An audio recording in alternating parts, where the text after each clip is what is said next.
All right, I don't know about you guys, but I'm kind of thinking that this is a little bit Too of much. overkill on the coverage here going into the big. There's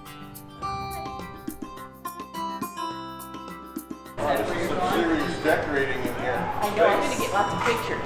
Big Lost Meadery, our two owners are very crafty. One of them is a contractor and also a really good carpenter. And so basically everything you see in here, from the walls, the siding, the furniture, all the shelving, all the cabinets, and everything, we basically built entirely by hand. Even down to the framing of the walls, because this actually used to be an old contracting supply center for this. Wow. So, in addition to that, we also, most of the siding wood came from local families and local ranches. And then everything in our little firefighter museum over there, that bar is the original bar from the fire station here. Wow. So, Wait a minute, the fire station had a bar? it did. I bet that's how they got the volunteer firemen. Exactly. Huh. Well, that's Wyoming for you. If you're familiar. I know what it is, we've never had it. Well, welcome. I want to taste it. Now's your time. It is totally. We've got 4 different kinds right now available. So right now we've got our Wild Man and our Crazy Woman. Those are our 2 flagships. The Wild Man's a traditional honey. The Crazy Woman's are hibiscus and hops. The Sweet Dane is a lemon ginger seasonal one. And then we also have kind of a test batch that we're doing now called the Fresh Bandito, and that's cucumber and jalapeno. We try to do it as traditional a way possible. The honey, water yeast, and then if we are going to do any kind of infusions or anything like that, we use actually natural ingredients. So, Also with the, basically when they make them, do they make them in big oak vats or in stainless steel? follow me. Thank you! Well, it's a little bit messy, but I'm just gonna show them. Are all of our mead things. And then we've got a beer system on the left-hand side. Those square totes that you see are actually full of honey. And then our winter is a flathead cherry. Put a horn down without it spilling. So we serve our mead in horns. Okay. And so if people want to set that down, they just put it in a leather strap. I guarantee you it's not for something dirty. Our old table spools. Table Steel table spoons. spool. The other side.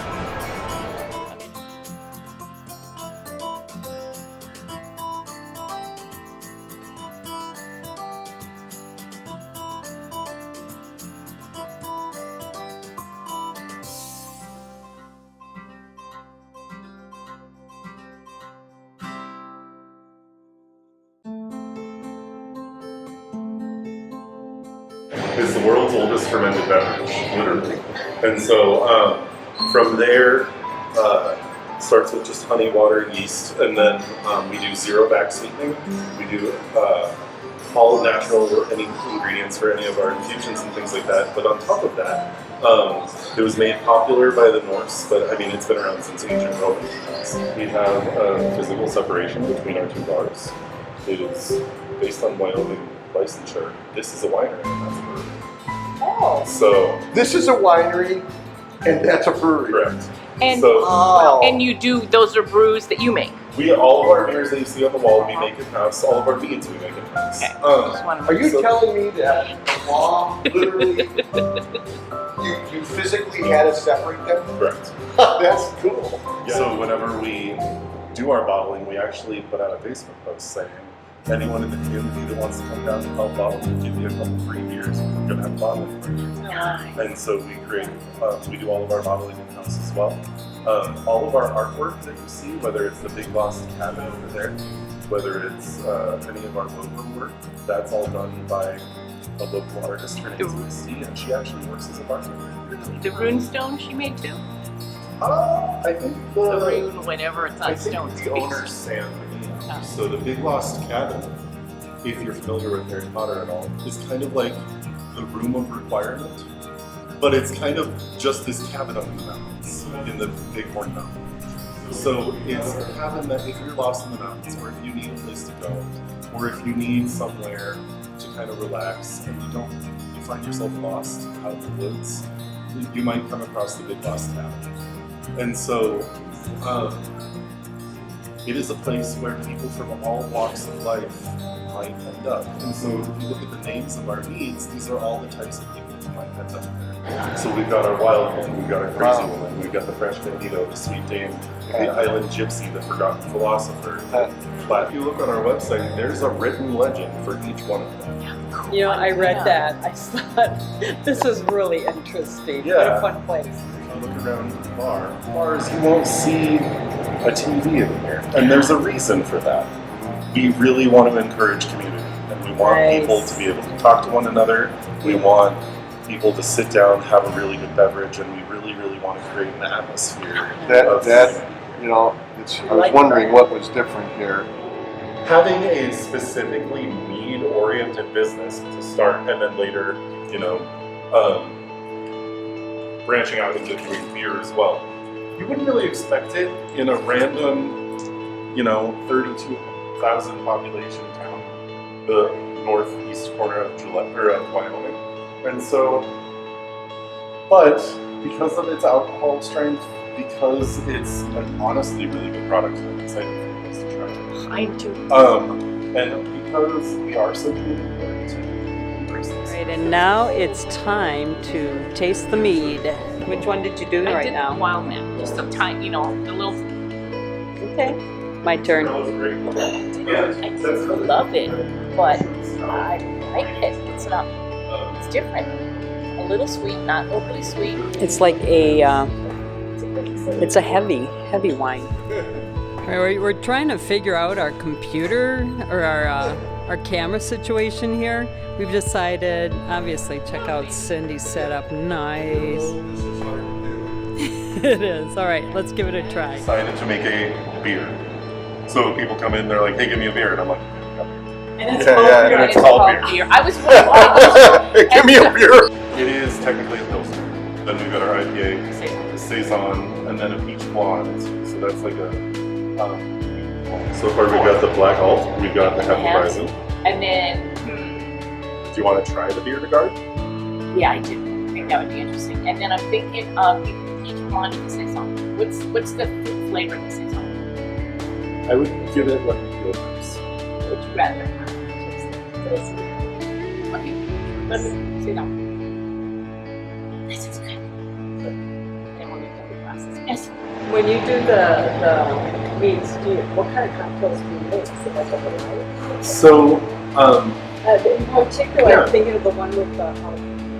so we do like a meaderita. It's like a That's what margarita. I said. That'd be a great Mead-erita. That'd be a great Yep. margarita. And then, so we actually have more cocktails that are currently available. Yeah, this stuff is so good. Even the fly had to have some. Suicide by mead. Aw, what a waste. You know what's, yeah, the bad part isn't the dead fly. The bad part is that's my meat. You're the bartender, and you're gonna have me taste these one at a time and tell me what I'm experiencing. This one is the wild. Now, technically, that would be me, right? That would be you and your dreams. Tell me, first That of is all, correct, he did. Tell me beforehand which one you guys think I'm gonna like, and then I am cheap, I'll be honest. I think you will like Wild Man or Crazy Woman. Okay, well, I'm married to one, so I probably will like that. I think you will, because those are a little more, in my thought, more of a wine, and you know, so the sweetness is what's the main thing.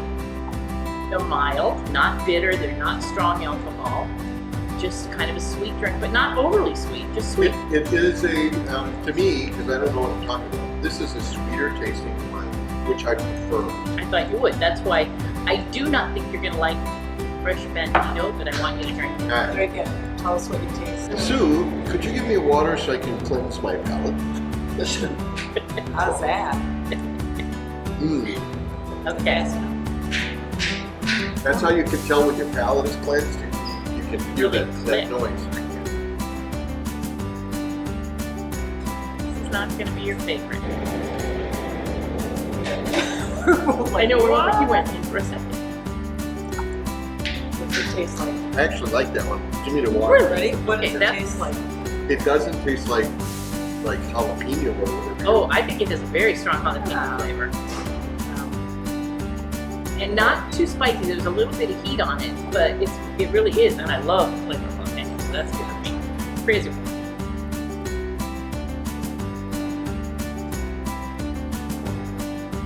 Okay. Your thoughts? I can't tell much the difference between this and this unless I try to both. Sweet Dane. I don't want to tell you anything that's in it, but I like.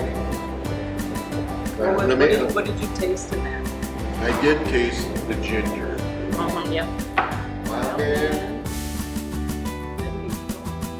I like Sweet Dane the best, I think, and Bandito second. Really, just the opposite. I would have said they made your bottom because of the heat. It has some heat. Yeah. It's Yeah. a different flavor. Those are my two favorites. They are? Yeah. I want to I'm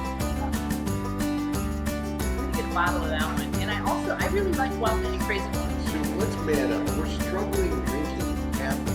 Well, we're getting a flight of And we beer got next. two. You're gonna have some of that. I know. And we I have more experience. I am a pro. More I am a experience. pro. I will work on these two. You do those.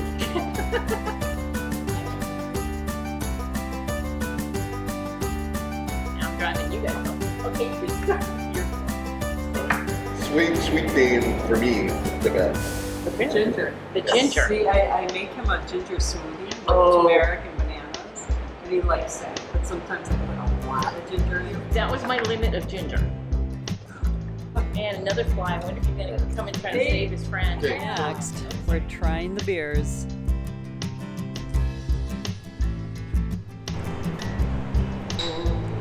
All right, let's see how we do. So you don't have to sit and listen to silence while you watch us drink. I went to the website for Big Lost and am going to read you some of how it all got started. Okay, the story of Big Lost Meadery and Brewery began in 2007. The owner, Sam, and his friend Ned decided to start brewing beer in a Forest Service cabin in the middle of nowhere. It was in Utah, so it was the middle of nowhere. They had no running water, minimal electricity, and a minimal supply of equipment. But the beer turned out okay, and after that, then Sam said, hey, I think I want to continue doing this, and he did. Years later, after experimenting with wine and beer, a friend asked if he would try to make mead, and this was in 2009. He did not like the idea because it was a year commitment. He didn't want to dedicate his supplies and his equipment to just sitting around for a whole year while the mead was fermenting, and so he passed on it. Shortly after this, a friend hooked him up with a honey producer in Montana, and he got 125 pounds of honey and tried his first batch. So we tried that mead with the jalapeno, and we got ourselves a meaderita. Should be good. I still wanted to be able to wiggle my nose and have stuff. And based on what you see here, who do you think's going to be driving the F450 home later today? The Me. Chan Man. We will have to. You will, because we want you to have video of that. There you go. Give him the experience. We'll make him a happy guy. Yeah, well, That's you fine. know, maybe in our future it's going to be a F450 on an Airstream. Back to meadery history while you watch the beers that we plan to take home get filled. So after starting to date Sam's sister Nicole, Bob enters the picture. Bob loved carpentry, and I'm sure he was one of the major influences in putting all the wood and all the beautiful creations together in this beautiful meadery. Well, Bob was elated to join in on the construction of the Big Lost. And as things progressed, Bob and Sam become good friends. And then Bob asks Nicole to marry him, and he becomes Sam's business partner as well as Nicole's husband and life partner. Finally, in 2007, with the meadery gaining momentum, Sam quits his job as a firefighter, and Bob quits his job as a teacher.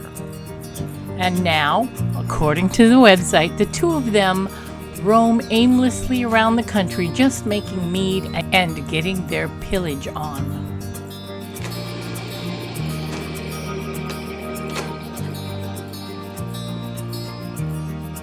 So right next door is another place. What is that called? Ranch and Roost. Nice thing about this place is that we can actually order our food from next door. Whoops. And bring it over. Check these. Oh my God. We've got fries for a week. In case we have company.